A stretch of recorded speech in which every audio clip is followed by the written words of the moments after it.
So glad to have you here. This is the Reasonable Faith Podcast with Dr. William Lane Craig. Kevin Harris in the studio with Dr. Craig. And Bill, we have some general questions about God that we'd like to address. And one in particular here that came in from Dr. Jamie Watson, who's Assistant Professor of Philosophy at Young Harris College.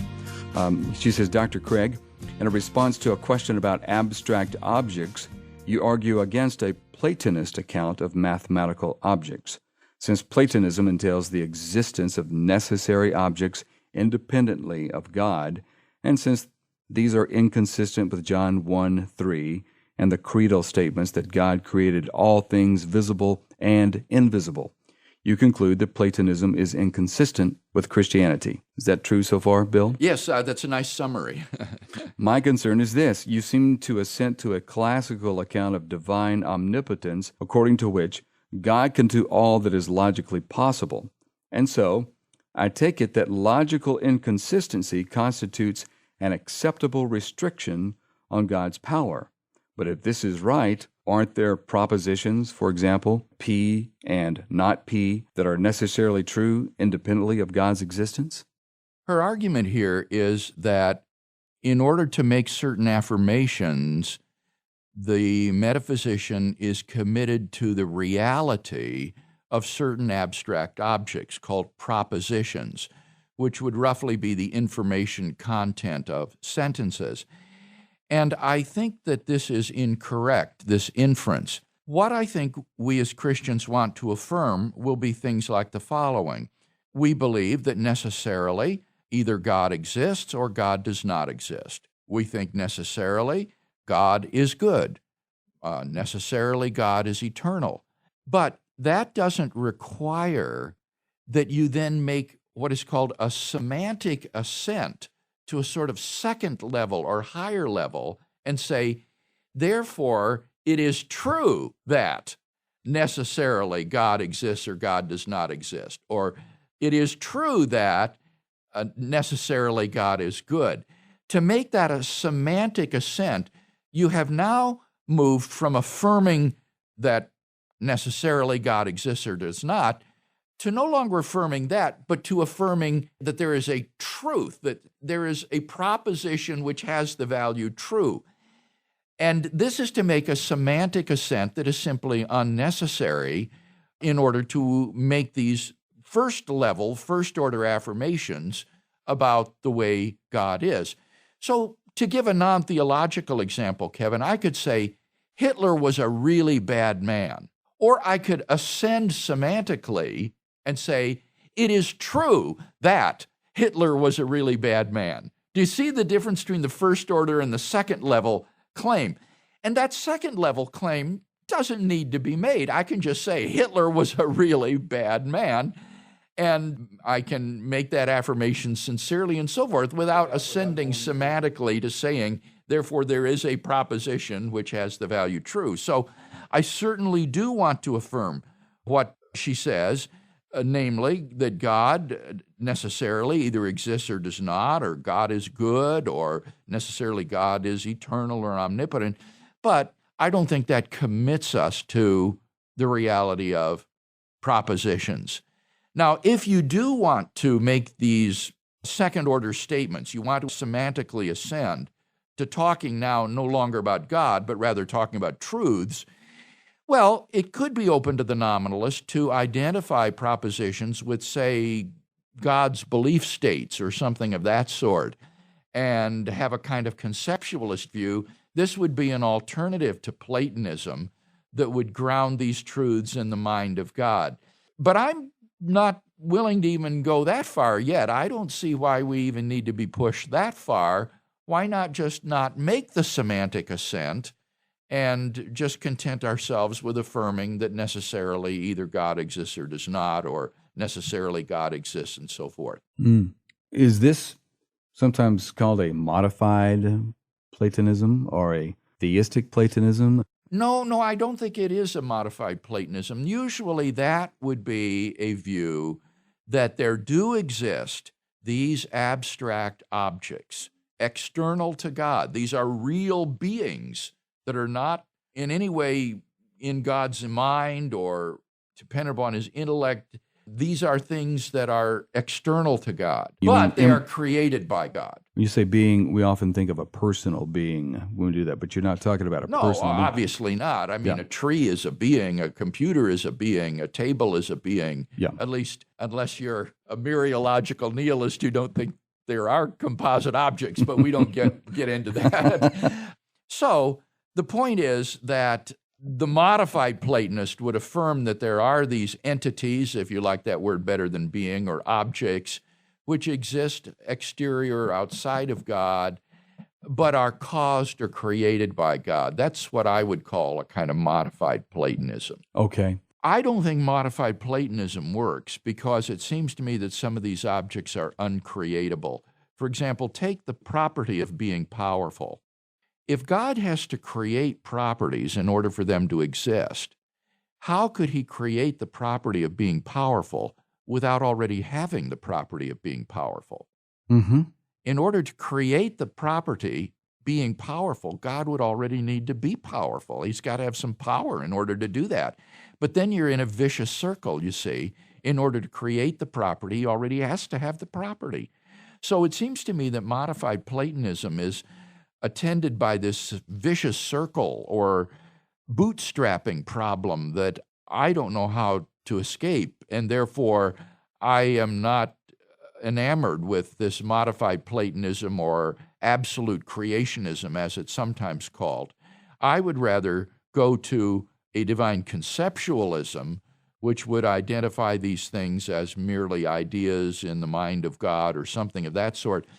Or even more so, I'm even more attracted to just a plain old nominalist view that these things just don't exist. That although we can talk about them and they're sort of useful façon de parler, the means of speaking, they don't really exist. They're kind of like Wednesdays. It's useful to talk about Wednesday, and we can say Wednesday is the day of the faculty meeting, or we can say Wednesday is between Tuesday and Thursday, and we assert true things. But nobody thinks that Wednesdays actually exist, that there are these objects that exist in a mind-independent way called Wednesdays. Wednesday seems to be just social constructs, not objective realities. And I suspect that it's similar with these other sorts of abstract objects, that they don't really exist in a robust sort of way. Now, are we to understand that Plato somehow thought so? That he thought they did? Yes, he thought that this world of sensory objects, tables and chairs and horses and people, is in a sense a less real reality than the abstract realm on which the sensible realm is modeled. He thought that this world of sense-perceptible objects has a kind of shadowy existence, and that the things that are truly real and existent are these abstract entities which serve as the pattern or the model for these objects of sense that we deal with in this world. Can we trace the evolution of thinking on that, perhaps to the early church fathers would start to question that? Most certainly. Early church fathers like Origen and Augustine in particular clearly understood that classic Platonism is incompatible with theism because it posits infinite realms of being which are independent of God, exist just as necessarily and uncreatedly as he does, and that these things are not created by God. And therefore it results in a sort of metaphysical pluralism where you have no ultimate reality that is unique. God is not the summit of being, so to speak. There is just a plurality of uncreated ultimate beings of which God is merely one. And so Augustine moved the Platonic realm of the ideas into the mind of God and said these things are merely ideas in the divine intellect. Thomas Aquinas then went even further and said, although we talk as though these are distinct ideas in the mind of God, that's just our way of conceiving them. In fact, God is simple, and there really isn't even a diversity of divine ideas in the way God knows things. That's just the way we represent it to ourselves. Dr. Watson goes on to say, now, if this is right, doesn't this imply that at least some necessary abstract objects exist independently of God? If this is not problematic for Christianity, then I'm not sure Platonic numbers are. Wouldn't a better interpretation of John 1:3 be that the latter half, apart from him, nothing came into being that came into being, is simply a qualification on the first half, all things came into being through him. So that things that do not come into being, numbers, propositions, moral truths, were not created, but exist eternally and necessarily? Now, this is a question, Kevin, that I have addressed to a great extent in Question of the Week number 210, which is a kind of preview of a paper I'm going to be giving on this at the Society of Biblical Literature meeting in November in San Francisco. And it's very interesting that the majority view of the editors of the Greek text of the New Testament is that verse 3 does not include that qualifying phrase, that came into being. Rather, the second half of the verse says, apart from him, not one thing came into being. And they punctuate the verse so that it ends there. Now, I think you can make out a case for including the words, not one thing came into being, that has come into being, as part of verse 3, primarily on the basis of the fact that in Middle Platonism, that is to say, Platonism as it had evolved to the time of the first century, had developed a view according to which there are two realms of reality, the sort of intelligible realm of the ideas or the Platonic abstract entities, and then the sensible world of things that become, things that are subject to temporal becoming. So you have the realm of being, and then you have the realm of becoming. And it's possible that what John is talking about is God's creating the realm of things that are in the realm of becoming. But when you look at what Middle Platonists thought about the realm of being, this intelligible realm, they believed that the Platonic ideas all existed in the mind of the divine Logos, the mind of God, so that there isn't any independently existing realm of abstracta. These are ideas in the Logos. And that is exactly the background that you have for the prologue to the Gospel of John. In the beginning was the Logos, and was God, and the Logos was God. And then everything else was created through the Logos. This is Middle Platonism. This Wow. is exactly what Middle Platonism believed.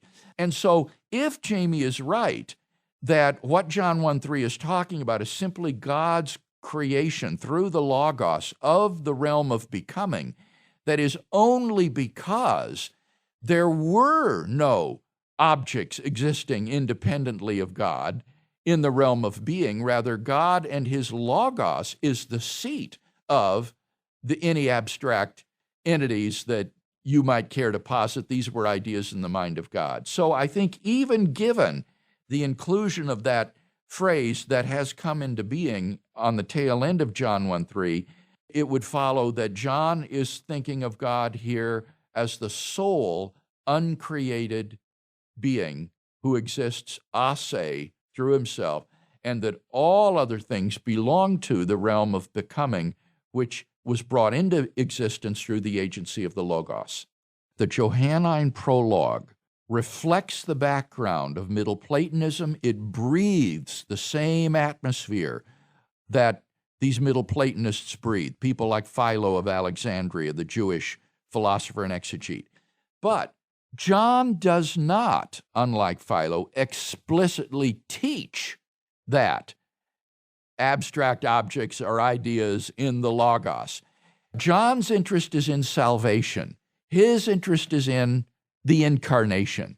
And so he quickly moves to the Logos became flesh and dwelt among us, and we have beheld his glory, and so forth. He doesn't tarry or linger on the pre-creatorial state of the Logos and whether or not the divine ideas are there. So I don't think we can say that John or the Bible teach that abstract objects are ideas in the mind of God. That would be to be reading between the lines. Okay. But I think what we can say is that such a view is consonant or consistent with what the Bible is teaching. And I think we could also say that in the minds of the author of the Johannine Prologue, that God is the only uncreated being, that he does think of God as the sole uncreated being that exists a se, and that everything else came into existence through the Logos. I think we can say that he teaches that.